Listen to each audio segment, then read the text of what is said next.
So friends, यहाँ पे जैसे आप टाइटल देख रहे हैं सीटेट दिसंबर 2023 यानी कि केंद्रीय शिक्षक पात्रता परीक्षा, जो कि हमारा चैनल है एग्जामिनेशन हब।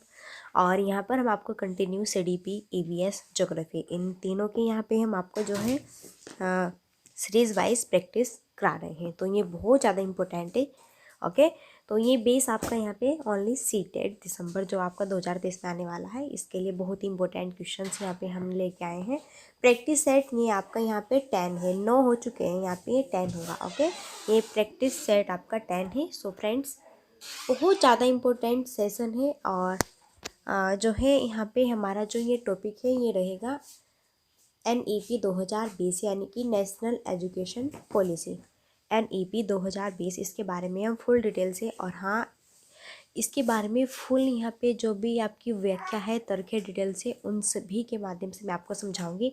और फ्रेंड्स, एक जो आपका यहाँ पे थंबनेल है ना, पहली वीडियो का NEP का फर्स्ट पार्ट डल चुका है, तो वहाँ पे न्यू एजुकेशन पॉलिसी डल गया था थंबनेल पे। सो सॉरी फ्रेंड्स उसके लिए, बल्कि इसका मतलब होता है नेशनल एजुकेशन पॉलिसी। तो यहाँ पे टारगेट है सीटेट दिसंबर 2023। आइए फिर स्टार्ट करते हैं, और सारे क्वेश्चंस आपके ये NEP के होने वाले हैं। तो फिर स्टार्ट करते हैं फर्स्ट क्वेश्चन से। और फर्स्ट क्वेश्चन कहता है कि सीखने की अक्षमता का अनुभव करने वाले छात्रों के लिए स्कूल का जोर ब्लैंक पर होना चाहिए। जो सीखने की अक्षमता का अनुभव करने वाले स्टूडेंट्स होते हैं, उनके लिए स्कूल का जोर किस पर होना चाहिए? अपने परिवार का समर्थन बनाए रखने पर, अतिरिक्त कोचिंग प्रदान करने पर, रियायतें यहाँ पे जो है प्रदान करने पर, या फिर स्कूल की संस्कृति और संगठन को बदलने और पर्याप्त संसाधन उपलब्ध कराने पर। तो सीखने की अक्षमता का अनुभव करने वाले छात्रों के लिए स्कूल का जोर होना चाहिए। तो यहाँ पे हमारा जो डी ऑप्शन है ये बिल्कुल बेस्ट ऑप्शन है ना। तो यानी कि स्कूल की संस्कृति और संगठन, इसको बदलने और पर्याप्त संसाधन उपलब्ध कराने पर। ओके, है ना। तो हमारा यहाँ पे जो है करेक्ट आंसर्स होगा डी ऑप्शंस। ये देख लेना, अगर आपको नहीं दिख रहा है तो ये डी ऑप्शन जो है ये यहाँ पे बिल्कुल पॉजिटिव है। देखो, अब हम अपने परिवार का समर्थन बनाए रखने पर, है ना, या फिर कोचिंग जाए, फिर रियायतें दें, यहाँ पे इनको प्रदान कराएं, तो ये इतना बेस्ट नहीं होगा। जब हम सीखने की क्षमता के अनुभव करने वाले छात्रों की बात यहाँ पे करते हैं, तो उसके लिए हम यहाँ पे एक सहज वातावरण, है ना, एक समावेशी शिक्षा, एक समग्र स्कूल संस्कृति संगठन, है ना, साथ ही साथ छात्रों को सफल होने के लिए, हेल्प करने के लिए उन्हें आवश्यक जो भी संसाधन होते हैं उन्हें यूज़ कराना होता है ना, जिससे कि वो अच्छे से यहाँ पे अच्छे से जो है क्रिएट होकर सीख सके। और जो टीचर्स होते हैं, कर्मचारी होते हैं, छात्र होते हैं, अभिभावक होते हैं, इनके बीच में सीखने की अक्षमताओं के बारे में जागरूकता को समझ बढ़ाना है यहाँ पे, है ना। तो इस तरीके से हमको उन्हें एक पर्याप्त संसाधन उपलब्ध कराना चाहिए, है ना। अतिरिक्त कोचिंग प्रदान करना, है ना, ये यहाँ पे नहीं होगा। रियायतें प्रदान करना, ये भी नहीं होगा, है ना। बल्कि जो हमारा यहाँ पे डी ऑप्शन है ना, ये बिल्कुल बहुत ही बेस्ट है। ओके, तो आइए फिर फ्रेंड्स हम नेक्स्ट अपना क्वेश्चन लेते हैं। और नेक्स्ट क्वेश्चन बहुत इंपॉर्टेंट है। देखो, जैसे मैंने अभी आपको बताया था, बहुत इंपॉर्टेंट है। नेक्स्ट क्वेश्चन है कि NEP 2020 केंद्रित करती है रचनात्मक आकलन पर आधारित प्रगति कार्ड पर, योगात्मक आकलन पर आधारित प्रगति कार्ड पर, व्यापक आकलन पर आधारित प्रगति कार्ड पर, या फिर 360 डिग्री समग्र प्रगति कार्ड पर। तो NEP 2020 केंद्रित करती है। जो NEP 2020 है, ये क्या केंद्रित करती है? क्या ये रचनात्मक आकलन पर आधारित प्रगति कार्ड पर यहाँ पे करती है, या फिर योगात्मक आकलन पर आधारित प्रगति कार्ड पर करती है? तो इन पर नहीं करते हैं, ये करती है 360 डिग्री समग्र प्रगति कार्ड पर, है ना। 360 डिग्री समग्र प्रगति कार्ड पर। जो NEP होता है, इसमें विद्यार्थियों में रटने से लेकर अधिक व्यापक समझ को बढ़ावा देने पर ये बल देती है। यहाँ पे ये सबसे पहले आपको यहाँ पे पता होना चाहिए। ओके, तो फ्रेंड्स, हम आपको यहाँ पे बता दें, एक्चुअल में आकलन की संरचना में NEP 2020 जो है, इसके अकॉर्डिंग महत्वपूर्ण परिवर्तन में एक यूँ 360 डिग्री जो समग्र प्रगति कार्ड है ना, इसकी स्टार्टिंग हुई। और ये प्रगति कार्ड न केवल विद्यार्थी की जो शैक्षणिक उपलब्धि है इस पर ध्यान देना, बल्कि इसमें कौशल, बिहेवियर, उनकी रुचि, इनकी सहभागिता, है ना, और भी यहाँ पे कई पहलू, है ना, इन पे ध्यान देते हुए एक समग्र अवलोकन प्रदान करना है। तो इसका विचार यहाँ पे सिर्फ ओनली एक आपका जो है रटाफिकेशन, है ना, या फिर ऐसे ही पढ़ाना नहीं है, बल्कि एक समग्र प्रगति कार्ड यानी कि 360 डिग्री का एंगल यहाँ पे बिल्कुल उस पर हमको फोकस क्रिएट करना है। तो हमारा डी ऑप्शन करेक्ट आंसर होगा। नेक्स्ट, राष्ट्रीय शिक्षा नीति 2020 का उद्देश्य है कि उच्च शिक्षा के क्षेत्र में एकल नामांकन एनरोलमेंट अनुमान को बढ़ाकर 2035 तक ब्लैंक कर दिया जाएगा। 35%, 26.3%, 50% या फिर 40%। तो फ्रेंड्स यहाँ बताना है कि करेक्ट आंसर हमारा क्या होगा। तो हम बताते हैं आपको, यहाँ पे जो है होगा 50%। जो राष्ट्रीय शिक्षा नीति है इसका मेन रीज़न है कि जो उच्च शिक्षा के क्षेत्र में सकल नामांकन यहाँ पे अनुपात है उसको बढ़ाकर 2035 तक 50% कर दिया जाएगा। ओके, और मैं आपको बता दूं यहाँ पे इंपॉर्टेंट पॉइंट्स। एक्चुअल में भारत में उच्च शिक्षा के क्षेत्र में जो सकल नामांकन अनुपात है इसकी गणना उच्च शिक्षा संस्थानों में नामांकित जो स्टूडेंट्स हैं इनकी संख्या के रूप में होती है ना। तो ये बहुत इंपॉर्टेंट यहाँ पे रहता है जो 2035 है। यहाँ पर ये जो मैंने बताया आपको इसमें जो है 50% तक बढ़ाने का यहाँ पे लक्ष्य NEP 2020 ने रखा है। ओके, और जिसमें पूर्व स्कूल से और माध्यमिक स्तर के जो भी स्टूडेंट्स हैं है ना, वो 3 से 18 वर्ष के बच्चों को यहाँ पे शिक्षा का अधिकार अधिनियम 2009 के अकॉर्डिंग एक उच्च शिक्षा में प्रमुख सुधार शामिल करने के लिए इसमें ये जो है इनको क्या करेगा भाई, अच्छे से यहाँ पे सुधार देगा। ओके, तो इस वजह से आपका यहाँ पे क्वेश्चन बहुत ज़्यादा इंपॉर्टेंट रहता है। आई होप फ्रेंड्स ये आपको बेस्ट लगा होगा। तो आइए फिर बढ़ते हैं आगे। और नेक्स्ट है कि शिक्षा की समसामयिक नीतियाँ जैसे कि राष्ट्रीय शिक्षा नीति 2020 इस बात पर जोर देती है कि स्कूलों में शिक्षा ब्लैंक द्वारा होनी चाहिए। अनुकूलन, निष्क्रिय अनुकूलन, प्रत्यय निर्देशन या फिर खोज और अन्वेषण। तो शिक्षा की समसामयिक नीतियाँ जैसे कि राष्ट्रीय शिक्षा नीति 2020 किस बात पर बल देती है, तो स्कूलों में शिक्षा किस तरह से होनी चाहिए। तो बिल्कुल यहाँ पे अनुकूलन ये इतना बेस्ट नहीं, निष्क्रिय तो बिल्कुल नहीं, सक्रिय होता है तो चलता भी, प्रत्यक्ष तो प्रत्यक्ष अप्रत्यक्ष निर्देश है ना ये होने चाहिए। यानी कि यहाँ पे बिल्कुल करेक्ट होगा खोज और अन्वेषण। इससे बेस्ट तो कोई ऑप्शन हो ही नहीं सकता है ना। जहाँ पर खोज की बात आती है तो ये तो सबसे बेस्ट हमारा ऑप्शन आपका यहाँ पे माना जाता है। क्या होता है खोज और अन्वेषण? एक्चुअल में ये दृष्टिकोण स्टूडेंट्स को स्वयं करने पर जोर देता है ना, सक्रिय रूप से खोजने और जानने के लिए प्रोत्साहित करता है। और ये व्यवहारिक जो एक्सपीरियंस होते हैं, जो आलोचनात्मक सोच होती है और जो समस्या समाधान कौशल होते हैं इसको बढ़ावा देता है। खोज अन्वेषण को हम जो है यहाँ पे प्रोत्साहित करने के लिए एक एक्टिविटीज़ के माध्यम से हम छात्रों में है ना करके सीखने की जो यहाँ पे समझ होती है वो डेवलप करते हैं और उनके ज्ञान में वृद्धि करते हैं और अधिक से अधिक उनको यहाँ पे हम सर्वोपरि उसका यहाँ पे जो है एक क्या कहते हैं कि उसका डेवलप करते हैं। तो फ्रेंड्स आई होप आपको ये बहुत ही बेस्ट यहाँ पे लगा होगा। जो हमने बताया आपके अनुकूलन एक सामान्य तौर पर एक ऐसी यहाँ पे हम मानते हैं एक प्रक्रिया होती है जहाँ पे बिहेवियर और जो उत्तेजना होती है और प्रतिक्रिया होती है इनके बीच में ये संबंध को है ना, इन संबंध के मध्य में ही सीखा जाता है। लेकिन यहाँ पे बात की गई है कि स्कूलों में शिक्षा किस तरीके से सीखनी है। निष्क्रिय अनुकूलन, इसमें तो छात्र जो है समझे बिना, देखे हुए या फिर सुनते हुए या फिर देखते हुए दोहराना शामिल कर देते हैं है ना, समझ में आए नहीं आए कुछ नहीं पता उनको है ना। जो प्रत्यक्ष होते हैं प्रत्यक्ष निर्देश, इसमें स्टूडेंट्स को सीधे जानकारी देने के लिए टीचर्स क्या करते हैं, एक स्पष्ट मार्गदर्शन और एक यहाँ पे सुरक्षित पाठ प्रदान करते हैं बस है ना। तो मैंने भाई ये आपको आज लेसन पढ़ाना था और पढ़ा दिया, आप बाहर में जाओ, आपकी समझ में आया नहीं आया मुझे कोई मतलब नहीं है ना, इस तरीके से होता है। चलिए, समकालीन शिक्षा की नीति जैसे नई शिक्षा नीति 2020 का प्रस्ताव है कि अधिगम ब्लैंक होना चाहिए, स्मरण आधारित पाठ्यपुस्तक केंद्रित, अनुभवात्मक या फिर परीक्षा उन्मुख।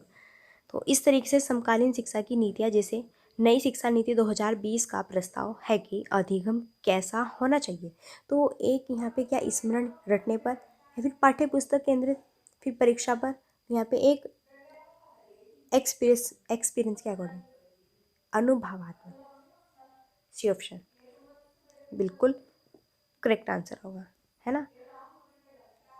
अनुभवात्मक जो अधिगम होता है ये एक दृष्टिकोण है जो कि छात्रों को व्यवहारिक एक्सपीरियंस, व्यवहारिक गतिविधि और वास्तविक दुनिया के अनुप्रयोग के माध्यम से अधिगम की प्रक्रिया में सक्रिय रूप से जुड़ने के लिए प्रोत्साहित करता है। इसमें क्या होता है ना, एक्सपीरियंस के अकॉर्डिंग है ना, चिंतन शक्ति, तर्क शक्ति है ना, आलोचना है ना, समस्या समाधान, रचनात्मक है ना, तो इन सभी का एक व्यवहारिक नॉलेज है ना। तो इन सभी में जो है हमको बहुत हेल्प मिलती है और ये बेस्ट हमारा माना जाता है। बिल्कुल पॉजिटिव ऑप्शन यहाँ पे हमारा ये होगा, एक्सपीरियंस के माध्यम से सीखना। NEP 2020 के अनुसार ECCE का पूर्ण रूप क्या है? तो इसका पूरा यहाँ पे बताना है क्या होगा। तो प्राथमिक कक्षा में एक देखभाल करने वाले बच्चे की शिक्षा, यानी कि education of a caring child in elementary class, या फिर बाल शिक्षा की प्राथमिक कक्षा यानी कि elementary classes of child education. फिर बाल्यावस्था की देखभाल के लिए शैक्षिक कक्षाएं, educational classes for caring early childhood, या फिर बाल्यावस्था की देखभाल और शिक्षा, या फिर early childhood care and education. तो बिल्कुल यहाँ पे जो हमारा 4 ऑप्शन देख रहे हैं ना, बाल्यावस्था की देखभाल और शिक्षा यानी कि early childhood care and education, early childhood care and education, ये बिल्कुल हमारा इस क्वेश्चन का कि जो ECC होती है इसका पूर्ण रूप ये होता है, पूरा नाम ये होता है इसका बाल्यावस्था की देखभाल और शिक्षा, यानी कि अर्ली चाइल्डहुड केयर एंड यहाँ पे कह सकते हैं एजुकेशन। ओके। और ये जो होता है यहाँ पे ECC ये सुनिश्चित करता है कि 3 से 6 वर्ष के बीच के जो भी सभी स्टूडेंट्स हैं उनके लिए एक प्रारंभिक बाल्यावस्था की देखभाल और शिक्षा, यह माना जाता है कि जो एक सामान्य पाठ्यक्रम होता है सभी के लिए उपयुक्त नहीं होगा, है ना, क्योंकि हमें ये जो है 6 साल से कम उम्र के बच्चों के जो समग्र डेवलप है इसको सुनिश्चित करने के लिए विकास के विभिन्न क्षेत्र, इसमें शारीरिक, भाषाई, संज्ञानात्मक, सामाजिक, भावनात्मक, रचनात्मक, सौंदर्य प्रशंसा, इन सब के लक्ष्य ये विवरण शामिल होते हैं। तो ECCE का पूर्ण रूप यहाँ पे क्या होता है, early childhood care and education. Okay, इस तरीके से ये हमारा करेक्ट आंसर यहाँ पे होगा। तो फ्रेंड्स आइए फिर नेक्स्ट हम देखते हैं फिर अपना क्वेश्चन। नई शिक्षा नीति स्तंभों पर आधारित है, NEP 2020 में कितने स्तंभ है, 5 है, 4 है, 3 है, या फिर 8 है। तो हम आपको बता दें जो नई शिक्षा नीति स्तंभ है इसमें यहाँ पे कितने स्तंभ है, तो यहाँ पे है 5। कितने हैं, 5। ये ऑप्शन करेक्ट आंसर होगा। एक्चुअल में हम आपको बता देते हैं वो 5 कौन कौन से हैं। देखो, जो राष्ट्रीय शिक्षा नीति 2020 है इसने स्कूली शिक्षा के साथ साथ में उच्च शिक्षा में तकनीकी शिक्षा, है ना, इन सभी पे सुधारों का प्रस्ताव रखा है, इन सभी पे भी ध्यान दिया है। और इसने जो 1986 में हमारी ये आई थी इसमें 34 वर्षीय स्थानीय जो राष्ट्रीय शिक्षा नीति है इसमें इसका स्थान भी लिया गया है। ओके, तो फ्रेंड्स हम बताते हैं यहाँ पे वो 5 कौन कौन सी, एक तो पहुँच है, एक समता है, एक गुणवत्ता है, एक वहनीयता है, एक जवाबदेही। पहुँच क्या होती है, सबसे पहली जो यहाँ पे स्तंभ है पहुँच, इसमें जाति, पंथ, स्थान, लिंग इनके बावजूद सभी बच्चों की तुलनीय गुणवत्ता की प्रारंभिक शिक्षा तक पहुँच होनी चाहिए। क्षमता, छात्रों को व्यक्तिगत सहायता प्रदान करना। गुणवत्ता का मतलब होता है सभी छात्रों को गुणवत्तापूर्ण शिक्षा प्रदान करना। वहनीयता होता है 3 से 18 साल के छात्रों के लिए निःशुल्क और अनिवार्य शिक्षा। जवाबदेही का मतलब होता है कि ये सभी स्टूडेंट्स के लिए शैक्षिक परिणाम में सुधार करने और आवश्यक सुधारों को प्रबल करने और सुगम बनाने के लिए, है ना, एक बेस्ट यहाँ पे नीति का निर्माण करना, ये होता है। चलिए फिर नेक्स्ट देखते हैं। आई होप आपको चीज़ समझ में आ रहा होगा जो भी हम आपको बता रहे हैं। एक्चुअल में राष्ट्रीय शिक्षा नीति 2020 किसकी सिफारिश करती है, बहुभाषावाद, एक भाषा पर, या फिर यहाँ पे पाठ्यचर्या का मानकीकरण, या फिर आकलन का मानकीकरण। देखो, अगर मानकीकरण कहीं पर भी आता है ना आपका, कट कर दीजिए, एक भाषावाद पर भी कट कर दीजिए, बिल्कुल बहुभाषावाद। तो राष्ट्रीय शिक्षा नीति किस पर यहाँ पे जोर देती है, वो देती है बहुभाषावाद पर। तो यहाँ पे ए ऑप्शन हमारा करेक्ट आंसर होगा। जो ये आयोग कहता है कि भाई बच्चों को यहाँ पे सभी जो है उनकी मातृभाषा, है ना, उनकी क्षेत्रीय भाषा, है ना, स्कूली भाषा, है ना, तो सभी भाषाओं को जोड़ते हुए यहाँ पे अच्छे से जो है इनको क्रिएट करना है, तो ये सबसे ज़्यादा बेस्ट माना जाएगा और ये होगा। नेक्स्ट, मूल्यांकन के संदर्भ में राष्ट्रीय शिक्षा नीति NEP 2020 में छात्रों के लिए किस प्रकार का रिपोर्ट कार्ड प्रस्तावित किया गया है। रिपोर्ट कार्ड जो दूसरों की तुलना में छात्र के सापेक्ष प्रदर्शन को निर्दिष्ट करते हैं। वर्ष के दौरान कागज और पेंसिल परीक्षण में छात्रों के प्रदर्शन का रिपोर्ट कार्ड, या फिर 360 डिग्री बहुआयामी रिपोर्ट कार्ड, या फिर योगात्मक एक आयामी रिपोर्ट कार्ड। बिल्कुल, अगर आपने यहाँ पे ध्यान से हमारा क्वेश्चंस को सुनना है तो आपको यहाँ पे अच्छे से रेडी हो गया होगा। तो इसमें रिपोर्ट कार्ड क्या तुलना करने वाले स्टूडेंट्स को यहाँ पे निर्दिष्ट करते हैं, गलत हो गया। क्या यहाँ पे हम एक वर्ष के दौरान में सिर्फ ओनली कागज और पेंसिल इन परीक्षणों पर स्टूडेंट्स का रिपोर्ट कार्ड बनाते हैं, गलत। क्या फिर योगात्मक एक आयामी, तो ये तो गलत, बहुआयामी होता तो चलता भी यहाँ पे। तो यहाँ पे 360 डिग्री बहुआयामी रिपोर्ट कार्ड, बिल्कुल ये बेस्ट, इससे बेस्ट यहाँ पे बेहतरीन कोई सा भी ऑप्शन हमारा नहीं होगा। तो इस क्वेश्चन का हमारा जो है ये सी ऑप्शन करेक्ट आंसर होगा। तो फ्रेंड्स आइए फिर मिलते हैं नेक्स्ट। राष्ट्रीय शिक्षा नीति 2020 के अकॉर्डिंग अधिगम ब्लैंक कैसा होना चाहिए, विषय वस्तु अभिमुखी, पाठ्य पुस्तक केंद्रित, प्रयोगात्मक, या फिर व्यवहारात्मक।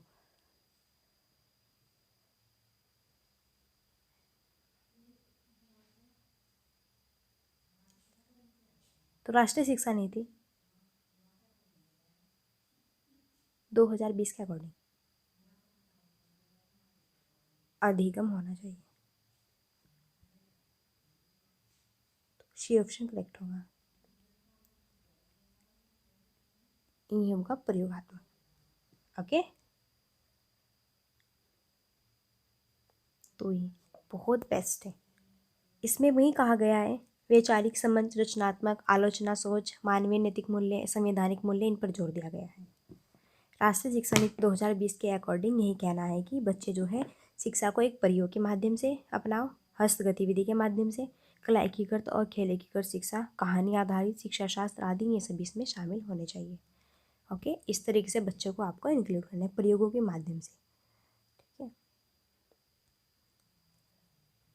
राष्ट्रीय शिक्षा नीति 2020 किस पर बल देती है? परीक्षा के लिए पढ़ना, स्मरण आधारित शिक्षा, अभ्यास और ड्रिल, या फिर वैचारिक समझ।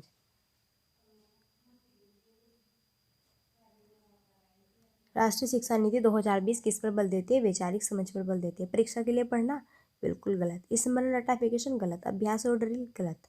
एक वैचारिक समझ यहाँ पे क्रिएट करना है ना, समझ के माध्यम से पढ़ना है। बिल्कुल मैंने भी बताया ना कि वास्तविक जीवन से जोड़ते हुए बच्चे को क्रिएट कीजिए और पढ़ाइए। बार बार वही चीज़ें बताते रहें, है ना, तो इससे आप भी बोर हो जाएंगे, है ना। तो इससे अच्छा है कि हम फास्ट फास्ट तरीके से अपने क्वेश्चन करें, क्योंकि एक बार बता दिया कि हाँ इस तरीके से ये इस तरह की शिक्षा पे यहाँ पे जोर देता है, बिल्कुल आप अच्छे से समझ गए होंगे।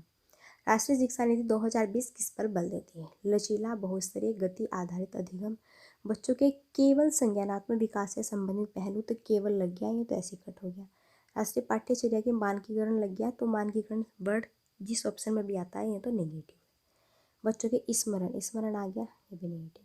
तो लचीला, बहुस्तरीय, गति आधारित अधिगम होना चाहिए, है ना, ये बेस्ट है। नेक्स्ट, राष्ट्रीय शिक्षा नीति 2020 किस उपागम के लिए शिक्षण शास्त्रीय बदलाव की अनुशंसा करती है? तो ये संरचनावादी से व्यवहारवादी, रटने पर आधारित अधिगम, अवधारणात्मक समझ, अन्वेषण आधारित अधिगम, ड्रिल, अभ्यास, अधिगम के लिए आकलन, अधिगम का आकलन। तो ये कल भी क्वेश्चन हमने कराया था, आपको पता चल गया होगा। जो राष्ट्रीय शिक्षा नीति 2020 है, ये किस उपागम के लिए शिक्षण शास्त्रीय बदलाव की अनुशंसा करती है? तो वही बाहर से तो रचनावाद होना चाहिए, उल्टा दिया हुआ है। क्या अन्वेषण आधारित अधिगम से रटाफिकेशन की तरफ जाइए? गलत। क्या अधिगम के लिए आकलन? नहीं, अधिगम का आकलन फिर अधिगम के लिए आकलन ही गलत। तो जो रटने पर आधारित अधिगम है, ये एक समझ की ओर यहाँ पे इसको बढ़ाना चाहता है। तो रटने पर आधारित अधिगम उपागम के लिए देख किस उपागम से, यानी कि रटने पर आधारित अधिगम उपागम से। यहाँ पे ये जो है ऑप्शन से आपका अवधारणात्मक समझ उपागम के लिए शिक्षण शास्त्रीय बदलाव की अनुशंसा करती है। तो ये बी ऑप्शन इस तरीके से पढ़ना है। दिव्यांग छात्रों की शिक्षा के संदर्भ में निम्नलिखित में से किस प्रावधान को राष्ट्रीय शिक्षा नीति 2020 के द्वारा बढ़ावा नहीं दिया गया? उपयुक्त इमारती ढांचा, प्रत्येक विद्यार्थी के लिए एक शिक्षा और निजी शिक्षक, अनिवार्य विषय शिक्षा, उपयुक्त तकनीकी सुविधाएं। तो जो दिव्यांग स्टूडेंट्स होते हैं, बिल्कुल उपयुक्त इमारती। अब भाई कोई दिव्यांग है पैर से, है ना, ए 1 मिनट क्या हो गया, चलो कोई नहीं। अब कोई यहाँ पे दिव्यांग स्टूडेंट्स, है ना, तो वो जो है आपकी क्लासेस वो स्कूल्स में गया हुआ है या कॉलेज में, स्कूल्स में, है ना। तो हमारी जो क्लास है, कक्षा है, वो मतलब कि छत पे है ना।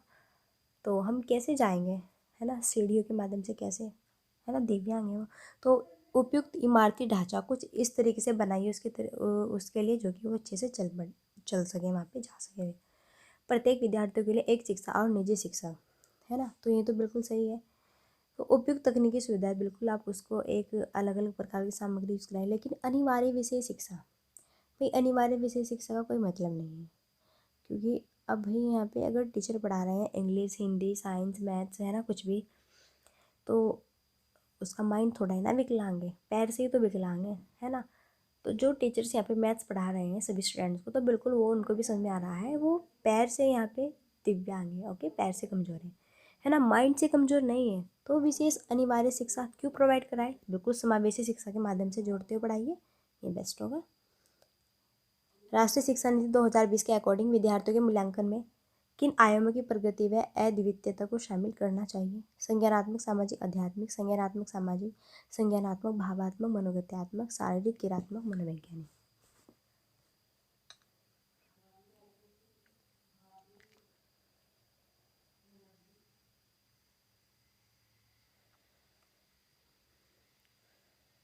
बताइए।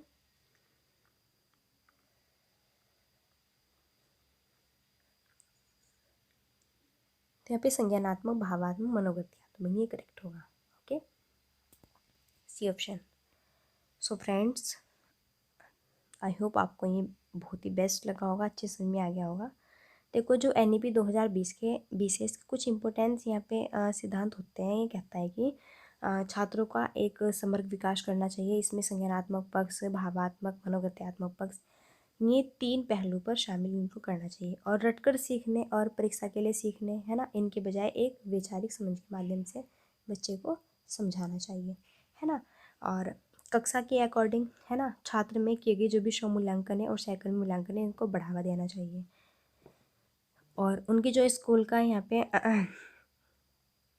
देखो, जो स्कूल का यहाँ पे जो आपका जो भी स्टूडेंट्स घर से आते हैं अपने, उनकी क्षेत्रीय भाषा, है ना, उनकी मातृभाषा, इससे जोड़ते हुए यहाँ पे पढ़ाना चाहिए। तो फ्रेंड्स, आई होप आपको बेस्ट लगा होगा। तो ये सेशन आपको कैसा लगा नीचे कमेंट बॉक्स में ज़रूर बताना। सेशन अच्छा लगा है तो कमेंट करके बताइएगा। मिलते हैं फिर नेक्स्ट वीडियो में। और अगर आपको सेशन अच्छा लगा तो जल्दी जल्दी सब्सक्राइब कर लीजिए, बहुत बेस्ट है आपके लिए। तो फिर मिलते हैं नेक्स्ट वीडियो में, और तब तक के लिए so thanks for watching, keep studying, bye bye.